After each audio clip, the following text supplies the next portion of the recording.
पधारे कभी वृंदावन की धरा, जब पधारे कभी वृंदावन की धरा, गौरी गोपाल आश्रम चले आइए। जब पधारे कभी वृंदावन की धरा, गौरी गोपाल आश्रम चले आइए। भक्ति सेवा समर्पण का संगम यहाँ, भक्ति सेवा समर्पण का संगम यहाँ, गौरी गोपाल आश्रम चले आइए। गौरी गोपाल आश्रम चले आइए। जब पधारे कभी वृंदावन की धरा, गौरी गोपाल आश्रम चले आइए।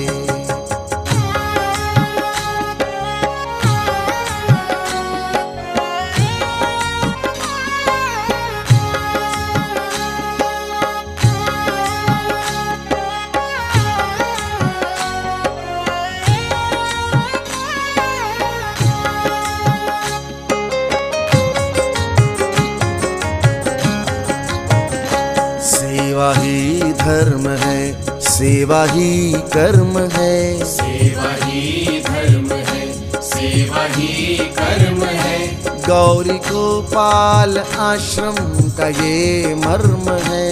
गौरी गोपाल आश्रम का ये मर्म है।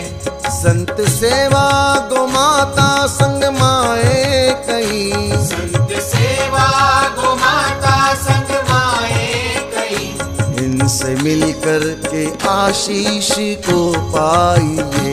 इनसे मिलकर के आशीष को पाइए। जब पधारे कभी वृंदावन की धरा, गौरी गोपाल आश्रम चले आइए। गौरी गोपाल आश्रम चले आइए।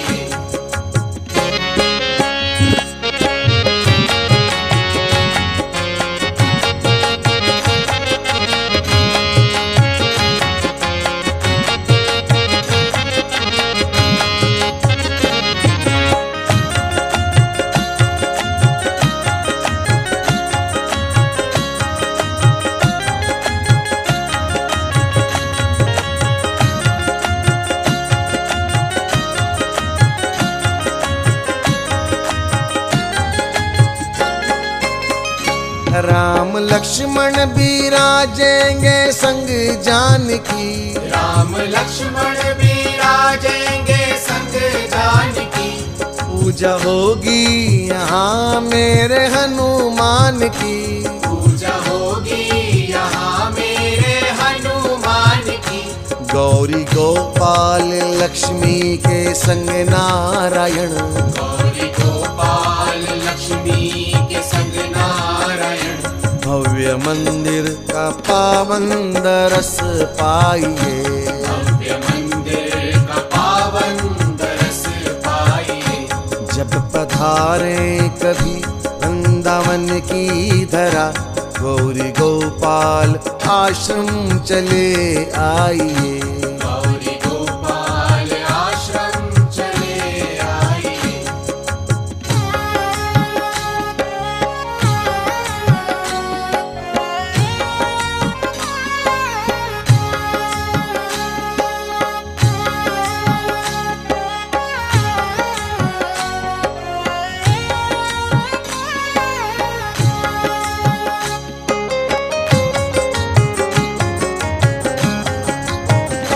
अन्नपूर्णा माँ की रसोई चले, अन्नपूर्णा माँ की रसोई चले, और गुरुकुल से वेदों की विद्या मिले।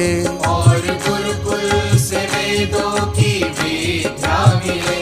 सेवा वानर की होती बड़े प्रेम से, सेवा वानर की होती बड़े प्रेम से, कन्यादान का पुण्य यहाँ पाइए। अच्छे से जब पधारे में लेके आऊंगा वृंदावन की धरा, गोपाल आश्रम चले आइए। गौरी गोपाल आश्रम चले आइए, गौरी गोपाल आश्रम चले आइए।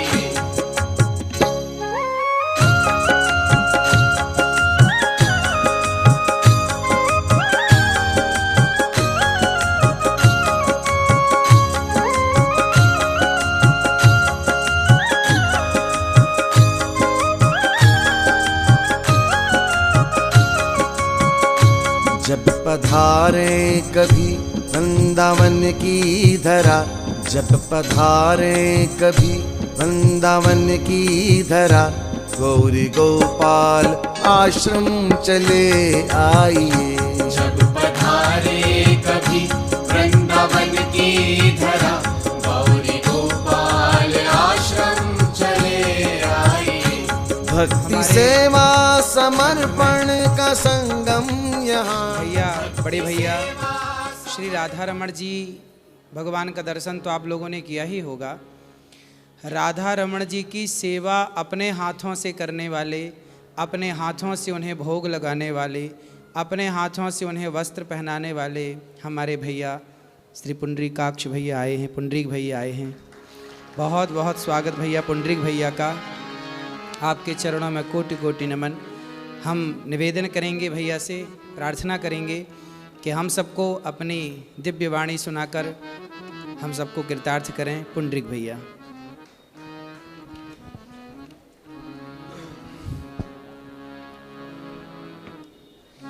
कृष्णाय वासुदेवाय हरये परमात्मने प्रणतक्लेशनाशाय गोविन्दाय नमो नमः। हरे कृष्ण कृष्ण कृष्ण हरे हरे, हरे राम राम राम हरे हरे। श्री व्यास जी महाराज की जय। पूज्य जगतगुरु श्री रामानुजाचार्य श्री राघवाचार्य जी महाराज की जय। श्री अनिरुद्धाचार्य जी महाराज की जय। हमको बड़ा कष्ट हो रहा है दो बातों का। पहली बात तो बीच में जाना पड़ रहा है, पर जाने का लक्ष्य व्यवहार नहीं है, कथा से कथा में ही जा रहा हूँ। दूसरी बात, जाने के कारण आपके प्रवाह को अवरोध किया मैंने, वो बहुत बड़ा अपराध है। मैं यही निवेदन कर रहा था, जहाँ भी जाता हूँ यही प्रार्थना करता हूँ। मैं स्वयं भी व्यासपीठ की सेवा करता रहा हूँ, इस प्रवाह के स्वरूप को समझता हूँ, पर मैं इस अपराध के लिए आपके श्री चरणों में अत्यंत अत्यंत अनंत कोटि बार क्षमा प्रार्थी हूँ। आज आपके अनुग्रह से श्री अनिरुद्धाचार्य जी के कथा प्रसाद और प्रासाद का दर्शन करने का सौभाग्य मिला। कथा प्रसाद से जो प्रासाद प्राप्त हुआ है, जो कईयों के विषाद की निवृत्ति करने वाला है, ऐसा सौभाग्य बना। योजना तो बहुत समय पहले से ही आने की मेरी थी, जब आप श्री सामने वाले स्थान पर जब वो स्थापित हो गया था, बल्कि बहुत प्रारंभिक काल में आप आश्रम भी पधारे थे, संवाद भी हुआ था, पर हम क्या करें, मेरे ही भाग्य में कोई कमजोरी होगी, या शायद ये चाहते होंगे प्रभु कि मैं और बड़े वाले स्थान बनने के बाद ही पधारूं।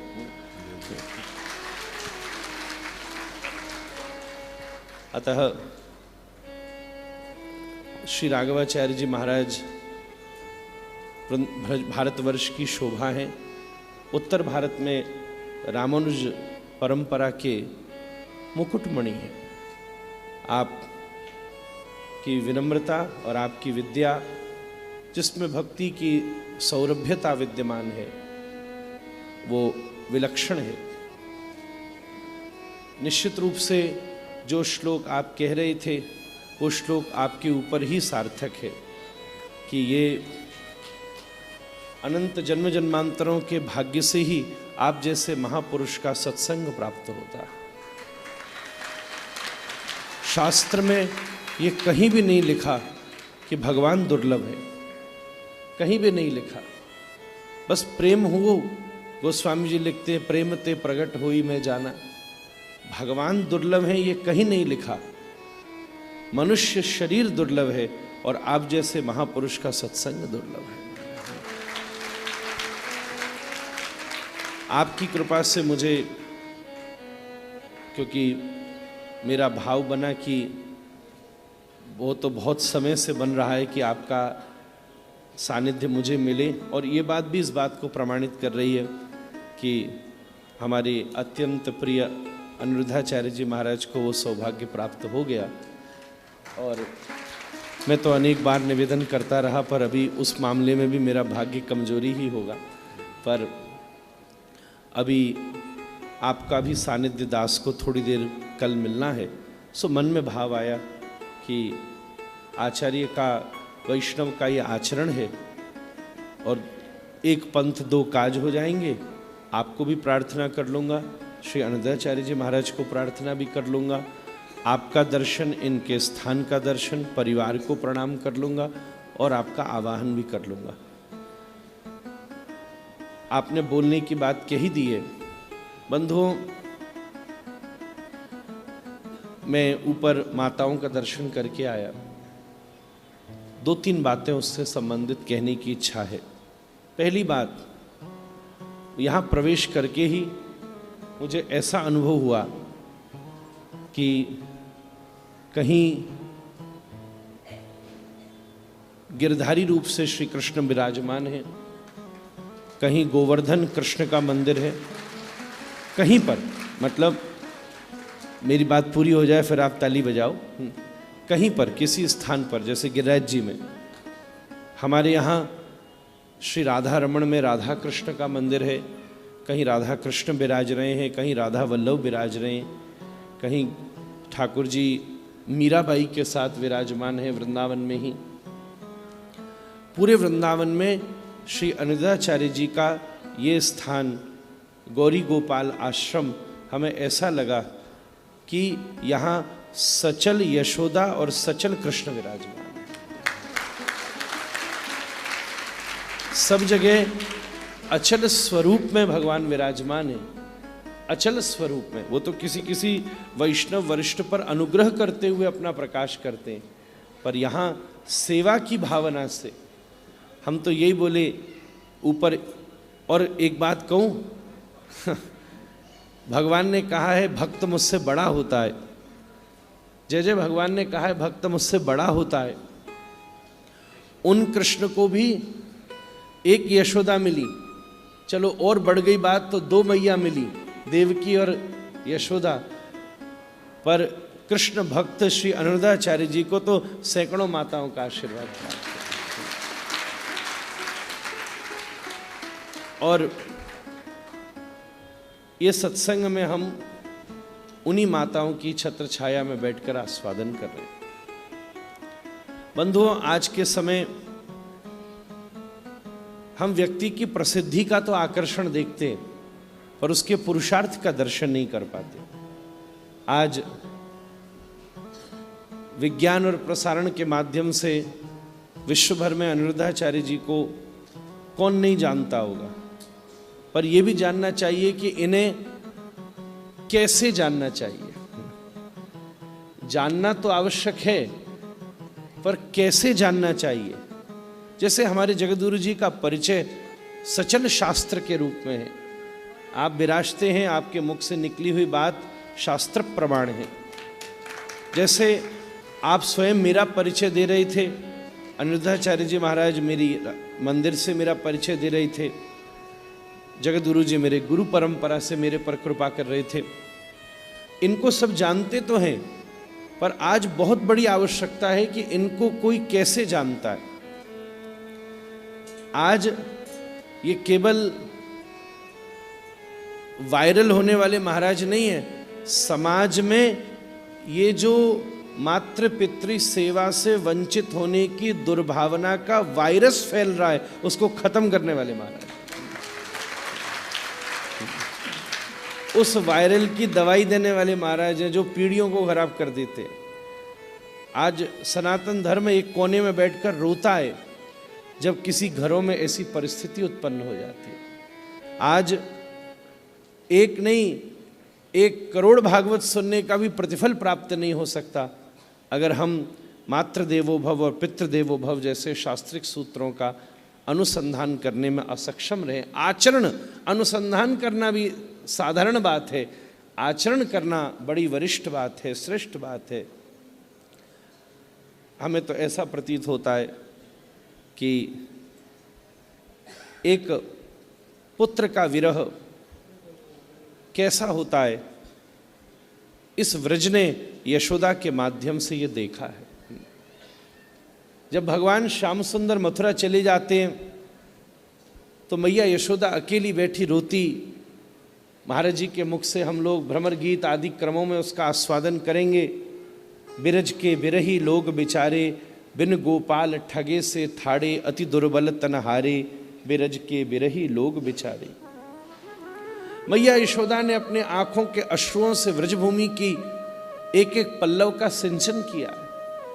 कृष्ण विरह शास्त्रों में हम देखें, जय जय तो सब जगह लिखा है, व्रज कृष्ण कृष्ण करता है। गोविंद लीलामृत में कृष्णदास कविराज महानुभाव कहते हैं, वृषभान जी ने ब्रज के दरवाजे पर द्वारपाल खड़े कर रखे और कहा है कोई भी नया ब्रज में आता है, भैया कृष्ण कृष्ण नहीं कहना, कृष्ण कृष्ण नहीं कहना। किसी व्रजवासी ने सुन लिया तो बावरो हो जाएगा। बड़ी मुश्किल से किशोरी जी संभल कर बैठी हैं, मूर्छित हो जाएंगी, यशोदा के प्राण निकल जाएंगे। आने वाले आदमी को हाथ जोड़कर कहते हैं कृष्ण न कहना, क्या कहो? बोले जोर से राधे कहना, कम से कम मथुरा बैठे वाले के कान में जाके टीस तो मचे कि हम ब्रजवासी को स्मरण कर लेना। गोविंद लीलामृत में कृष्णदास कविराज कहते हैं, यशोदा के अश्रुओं को, एक माँ के ममत्व के अश्रुओं का अनुभव इस व्रज ने किया है। और मुझे ऐसा लगता है कि जब एक सामान्य पुरुष का जन्म तो सामान्य रज और वीर्य के संयोग से होता है, पर जब ऐसे अनुराग में उत्पन्न हुए यशोदा के अश्रु ही इस व्रज के रज रूपी तत्व में सम्मिलित होते हैं, तब किसी आत्मा का जन्म नहीं होता, तब किसी महात्मा का जन्म होता है।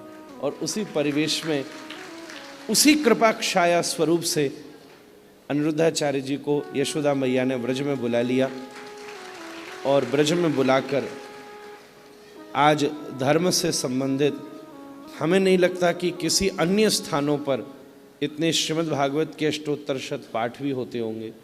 नित्य भंडारा चल रहा है, नित्य कथाएं चल रही हैं। आप जैसे महापुरुष, इनके ऊपर कृपा, संप्रदाय की निष्ठा भी इनमें बड़ी पक्की है, ये भी हम देख रहे हैं, ये सबको नहीं पता। पिछली बार जगत गुरु जी विद्या भास्कर जी महाराज पधारे, आप पधारे, तो सांप्रदायिक निष्ठा भी उपासना के लिए बड़ी आवश्यक है। जिनसे इन्होंने भागवत अध्ययन किया उन गुरुदेव का उत्सव भी आप कर रहे हैं, जिनसे हम सबकी रोजी रोटी चल रही है, ऐसी श्रीमद् भागवत जी का भी आप सेवा कर रहे हैं। तो धर्म के जितने स्तंभ हैं जो वृंदावनी परिवेश में उपस्थित हैं, उनको कितनी दिव्यता और सूक्ष्मता के साथ आप यहाँ पल्लवित कर रहे हैं, पोषित कर रहे हैं, ये हम सब लोगों के लिए एक प्रशंसनीय बात है, अनुकरणीय बात है। मैं तो राधारमण लाल से प्रार्थना करूं कि यहाँ भगवान ने वैसे भी लीला में अपने पुत्र पौत्रों को भेजा था कि जाओ ब्रज को बसाओ, जिसमें वज्रनाभ जी ने ही व्रज को पुनः किया था। तो मुझे लगता है कि उस समय वज्रनाभ जी तो ये सेवा कर गए, पर किसी की सेवा देखकर किसी को प्रेरणा मिलती है, तो फिर अनिरुद्ध जी ने भी अपनी कोई कृपा मूर्ति को प्रकट करके इस सेवा को आगे बढ़ाने का सौभाग्य सबको प्रदान किया। राधा रानी ने ही वज्रनाभ के ऊपर कृपा की थी। एक लीला ये भी है कि राधा रानी वहाँ द्वारिका पधारी कुरुक्षेत्र से, और पिता पत्नी माता पिता गर्भवती राधा रानी की सेवा करते, तो राधा रानी ने आशीर्वाद दिया तुम्हारी संतति व्रजवास का सौभाग्य प्राप्त करेगी। तब वज्रनाभ व्रज में पधारे और बरसाने के पास में ही जय जय वज्रनाभ जी की समाधि है, वहीं पर विराजमान होकर भजन कर रहे हैं। ऐसे भगवान की सब, उनका भगवान का कार्य करने वाला ही तो भगवान का वंशज है। भगवान का जो कार्य करे, ब्राह्मण का जो कार्य करे वही ब्राह्मण वंशज, जो क्षत्रिय कार्य करे वही क्षत्रिय वंशज, उस वंश में जन्म लेकर उसका कार्य करने वाला ही व्यक्ति शोभनीय। ब्राह्मण वंश में जन्म ले इसलिए ब्राह्मण है, और फिर ब्राह्मण कृत्य को भी उसी सुशोभना से करे, तब उसकी शोभा अद्वितीय हो जाती है। ठाकुर जी का कार्य आप कर रहे हैं, भगवान आपको ऐसे संबल प्रदान करता रहे। और मैं दोनों बातें कहूँगा, आपको खूब माताओं की सेवा का सौभाग्य मिले, और दूसरी तरफ से आपके माध्यम से समाज में ऐसा सद्विवेक जागृत हो कि भविष्य में माताओं के बालक ही उनकी सेवा करें, आपको करने की आवश्यकता ना पड़े। ये दोनों सौभाग्य आपको प्राप्त हो। इसी वंदना के साथ जगत गुरु जी के चरणों में कोटि कोटि दंडवत करूं। मैंने ये व्यवधान किया है, पर आजकल महाराज जी वो YouTube पर कथा सुनो तो बीच बीच में ऐड लग जाता है।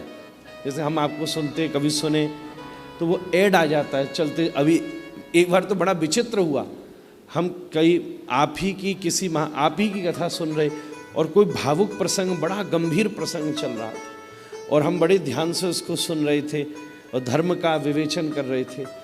एकदम से एक हीरोइन नाचती हुई बीच में प्रकट हो गई YouTube पर। हम बोले ये कहाँ से कृष्ण लीला में पूतना का प्रवेश हो गया, हम करें तो करें क्या।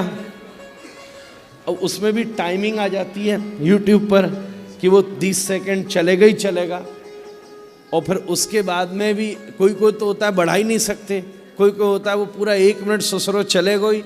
वह के बाद उतनी देर में तो हमारा ऐसा मति भ्रम हो गया, कितनी अनुसंधानात्मक आपकी चर्चा सुन रहे, वो देवी नाचवे लग रही, फिर कोई सामान बेचवे में लग रही, बड़ी मुश्किल से फिर हमको दोबारा लौट के आपको सुनना पड़ो।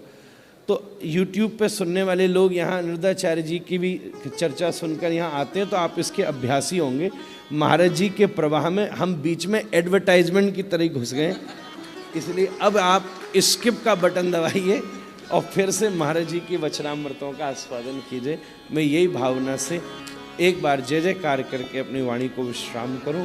श्री राधा रमण लाल की जय।